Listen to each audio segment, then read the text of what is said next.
You ready? What can I help you with? Priest Talia. Yeah?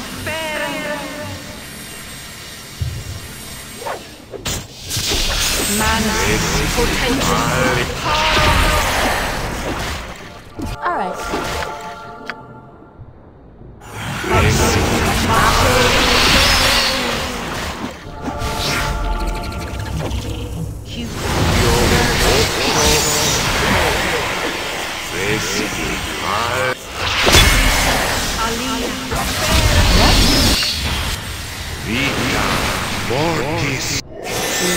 Very well.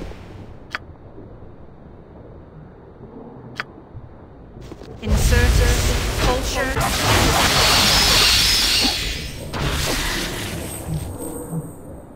Master? All right.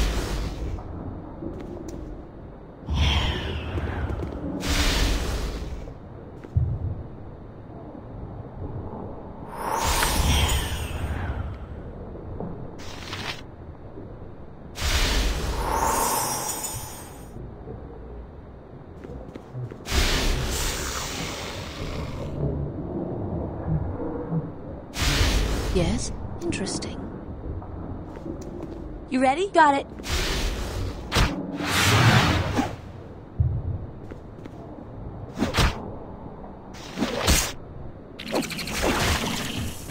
Yeah? Okay.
What?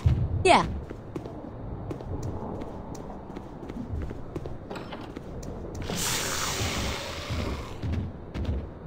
Master? All right.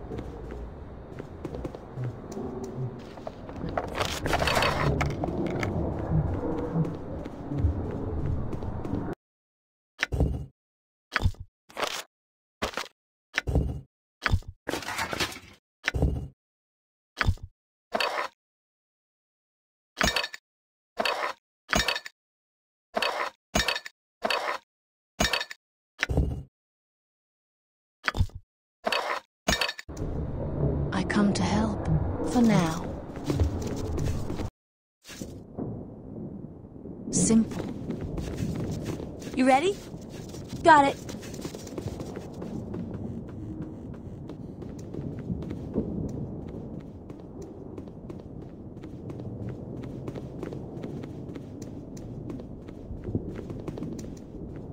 What can I help you with? What? Yeah? Yes.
Do you seek guidance? Very well.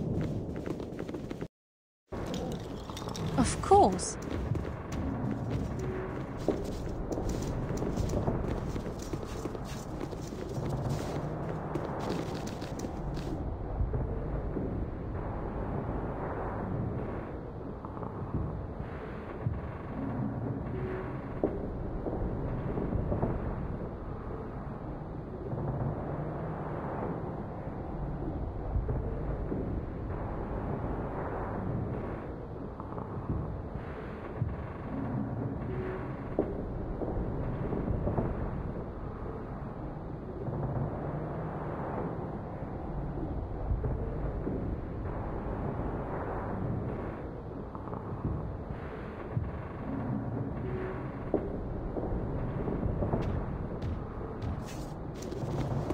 Free my people. Astrolabe. Worlds. Twirls. Free my people. Astrolabe. Worlds. Twirls.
Greetings, adventurers.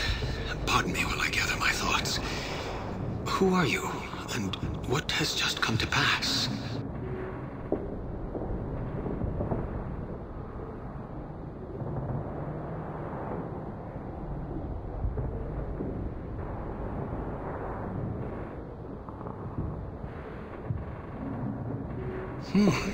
To the point, I say. Very well. At least you speak honestly. Your deeds will be repaid. What do you wish? You wish to learn what came to pass within the hand of the Seldarine. Very well. There is much to tell. Shall I start with the time of prosperity, the betrayal, or our darkest hour? In light of the greater threat of the Orcish and Goblin hordes of the north, we elves allied ourselves with the dwarves. The alliance was a desperate one, but it was either that or fall to the dark hordes.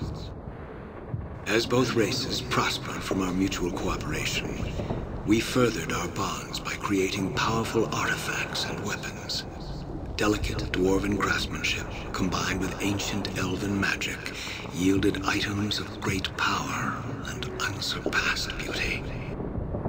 With the unity of our two races wielding the magical benefits of our labor, the hordes were easily kept in check. Our cooperation continued, and we prospered in harmony for many decades. Until the betrayal. You will need to be patient, as this is a bitter subject for me. A great debate ensued with our dwarven allies regarding the magic items created by our union. It seems the greed inherent in all dwarves could not be contained. They wanted to begin selling our magic items to the other settlements in the north. Preposterous, I told them, to allow others access to these artifacts, all for the sake of profit. I was appalled, but not surprised. Dwarves cannot resist their selfish nature for long. My people and I were adamant that the humans were not to have any access to any magical artifacts. After many months of debate, the dwarves conceded, and we thought the issue done. Then, a day came that marked the fate of both races. Our forces encountered what we thought another typical group of the orc and goblin hordes. What should have been an easy battle turned out to be a hard-fought victory. For they were using artifacts and weapons created by the Alliance. Furious, we questioned the dwarves about this. No elf would ever give our greatest treasures to a hated enemy. The dwarves, of course, denied our accusations. In honor of our alliance through the decades, we extended our trust further and tried to come to some solution. We were fools to believe we could coexist with these rock-eaters. Any and all discussions just turned into open argument and further accusations. Did the dwarves think we'd be stupid enough to assume that the artifacts just magically appeared in the Horde's camps? As to be expected, open conflict broke out. The decades of friendship and prosperity ended that day. The Alliance was no more. On that day, the elves of the Hand of the Seldarine were alone against the dwarves and the goblinoid hordes. You wish to learn what came to pass within the Hand of the Seldarine? Very well. There is much to tell. Shall I start with the time of prosperity, the betrayal, or our darkest hour? Centuries ago, the Hand of the Seldarine waged war with the Dark Hordes encroaching on the north. This war waged for decades, and towards the end, we found ourselves in a losing position. The tide of war was against us. Our forces were diminishing slowly but surely after every conflict. We were isolated from the rest of the elves south of us. With no support from our brothers and sisters, and impending doom at our doorstep, I became desperate. I concocted a plan to protect my people and buy us some time. Ancient elven magic speaks of a spell used in days of old, named the Mythal. This Mythal embodies the land with a living and protective life force, personifying all that is elven.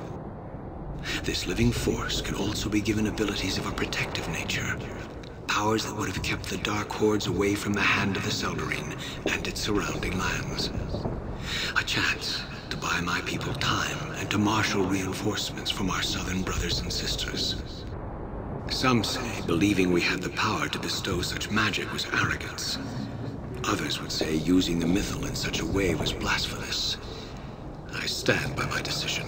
I did what I had to do to save my people. We began the preparations to lay a Mythal. In the weeks that came to pass, we fortified what remained of our forces within the Hand. My wizards and I locked ourselves within this tower and began the arduous process of laying a Mythal. Within this time, the orcs and goblins sensed our weakened state and moved in for the kill. The largest force we had ever seen besieged the Hand, and the Mythal was not near completion. We knew this was our last stand, and my people knew they had to buy time. For a week, we held the Horde back. Entrenched in our home, my people fought, and the Horde paid dearly for every room of the Hand they took. For every elf that fell, the Horde paid tenfold. For all the sacrifices my people made, the last line was breached in a week's time. As the Horde began ascending the towers and the last of the defenders fell, I realized my people's sacrifice was not made in vain. We completed the last incantations for the Mythal. The spell was cast, and a shroud of pure light and energy engulfed the Hand. As I watched what I thought was our salvation enter every crevice of the Hand, I became horrified. Something had gone terribly wrong. The force that was supposed to bring life to the land began to twist and corrupt it. It was draining everything and everyone within the Hand of its soul. I watched as every living thing within the Hand of the Seldarine had its life drained to the brink of death, driving them mad. Those who died in the battle began to rise as hideous undead. It was at this point where I realized I wasn't the only one watching the rampant destruction of the Hand and all within. Standing before me was Labelas Enereth, the elven god of longevity and time. He was angry with me, angry as he saw the most ancient of elven magic used with carelessness, angry as he watched the lives in the land of his people being unnaturally twisted, angry that my pride and arrogance led to the breakdown of the union between the elves and the dwarves. I was transformed into a Baelmorn. My punishment was to watch over the runes of the Hand of the Seldarine and its people, cursed forever, until the astrolabe was restored by putting my people to proper rest.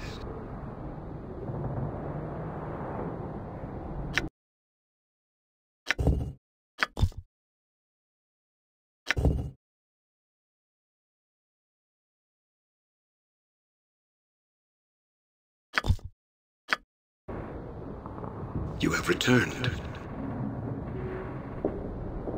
My beloved daughter. I see you are thorough in your search of the Hand.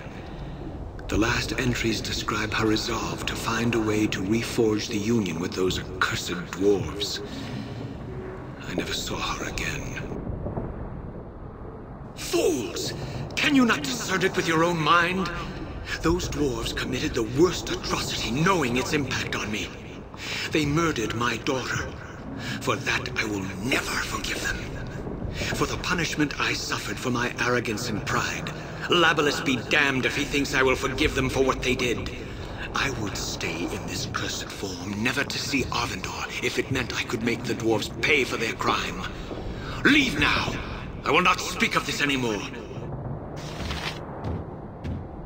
You have returned. Very well. As legend states, the Heartstone Gem is an ancient artifact from a time long forgotten. Its most notable owners were the Druids of Kuldahar before one within their circle stole the gem. It was thought forever lost, until now. The Heartstone Gem contains powerful scrying abilities that can divine the affairs of people throughout the realms. There are only a few within the land who know how to release its powers. I am one of them. With that said, what is it you seek to learn from the Heartstone Gem?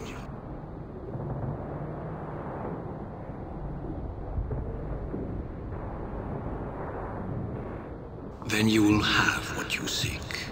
Hand me the Heartstone Gem. Freed from the shackles of his tormented mind, the cursed elven lord was at last able to assist the heroes in their quest. Handing over the Heartstone Gem, the party stood back and watched Larrel begin his divination. With the artifact raised before him, clutched tightly in his skeletal hands, the undead sorcerer peered intently into the gem as he whispered a series of strange chants and incantations. A spark of light briefly flashed within the gem, as if a ray of sunlight had caught upon its surface. And suddenly, reflected within the mirrored facets of the stone, there appeared an image of a statue. The statue was clearly a monument of sorts, depicting an elf and a dwarf sitting side by side on a dual throne.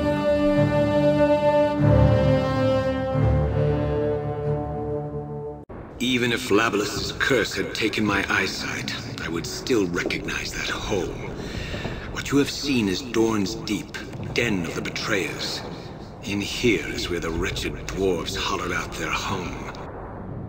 Be warned if your journey takes you there. If any of the dwarves remain, expect no quarter, for they will give none. Believe none of their lies, as they will all lead to treachery. If you do decide to venture forth to that dwarven vestige of evil, then I will mark its location on your map. Also, I have the power to take you there if you wish.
Yes? Simple. You have returned.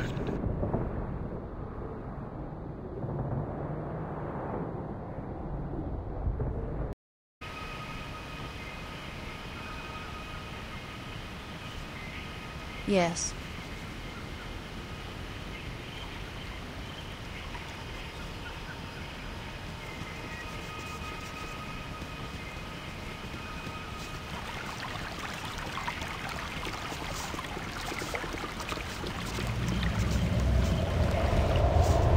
Indeed.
For now.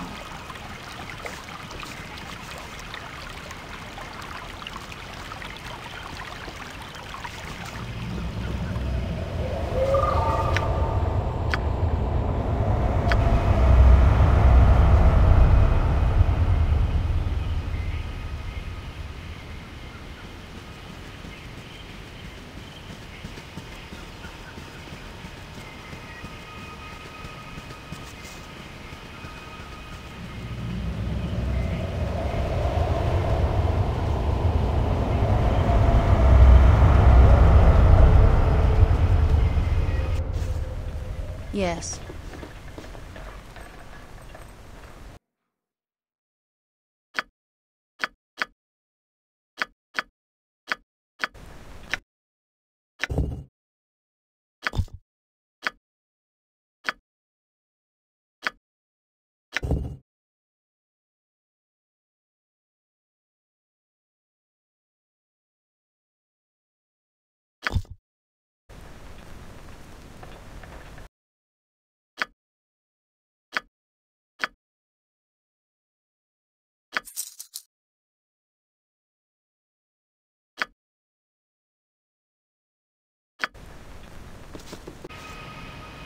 Simple.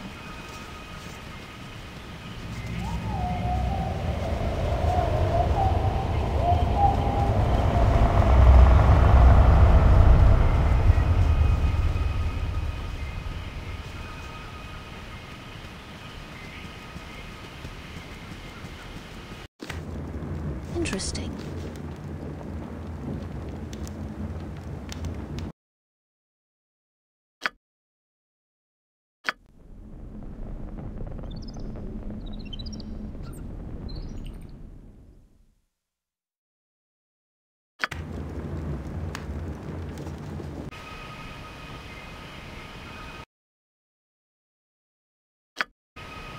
Interesting.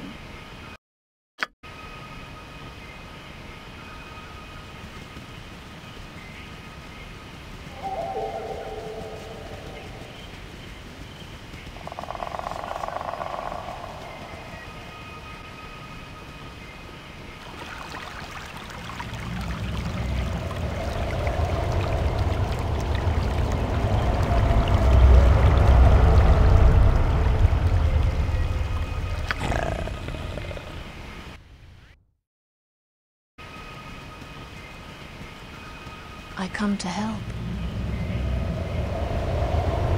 Simple. Very well. For now.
For now.